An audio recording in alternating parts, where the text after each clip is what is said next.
کابینەی نوێمی حکوومەت یاریمی کوردستان لەسەر دۆسیەی نەوت و بودجە هیچ بیانوویەکی بۆ بەغدا نێشتۆتەوە، بەڵام بە پێچەوانەوە لایەنە سیاسەکان و پەرلەمانتارانی عێراق ڕۆژ بە دوای ڕۆژ مەرجی نوێ دەخەنە ڕوو.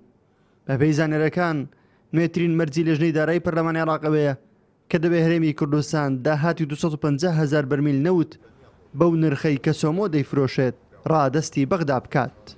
کێشەیەکی فەنی دروستەکە بۆ کۆمپانیاکان وەک ئەو لەبەرەوەی گرێبەستکرە کراوە لەگەڵ ئەو کڕیارەکان و گەڵ ئەو کۆمپانیانێک کە هەڵدەسن بە پرۆداکشن و واری بە بازارکردنی نەوت و ئەوانە بۆیە ئەوەی کە لژنەی دارایی داوا کە جگە لە بیانوویەکی سیاسی و ئاستەنگێکە بۆی کە ڕێککەوتنی حکومی نێوان هەولێر و بەغدا نەچێتە بواری جێبەجێکردن و پشکی هەرێمی کوردستان پەسەند نەکرێ، بیانوویەک نییە کە لە ئێستادا حاڵی حاضر بچێتە بواری جێبەجێکردن.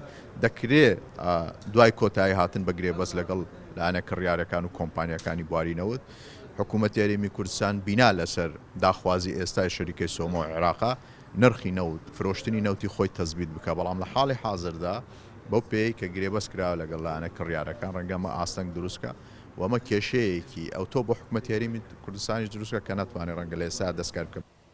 ئاشکرایە بەهۆی ئەوەی هەرێمی کوردستان دەوڵەت نییە ناچارە نرخی نەوت بە کەمتر لە بازاڕەکانی جیهان بفرۆشێت، بۆیە لە کاتی ڕادستکردنی داهاتی 250,000 بەرمیل نەوت بەو نرخەی سۆمۆ حکوومەت یاریمی کوردستان ناچارە بەڕێکی زۆر پارە بخاتە سەر داهاتەکە بۆ ئەوەی ڕێژەکە تەواو بکات.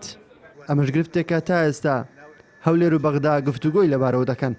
دوو لانیت تر هەیە تەکنیکی ئەبێ ڕەچاو بکرێ. یەکەم شت تێچووی هەناردەکردنی نەوت لە ڕێگەی بۆڕی نەوتی کوردستان تا بەندەری جیهان، چونکە حکوومەت هێرێم گرێبەستیە لە چەندین کۆمپانیا بۆ بەڕێوەبردن و ئیدارەکردن و پاراستنی ئەم نەوتە لەگەڵ مارکتینگشی.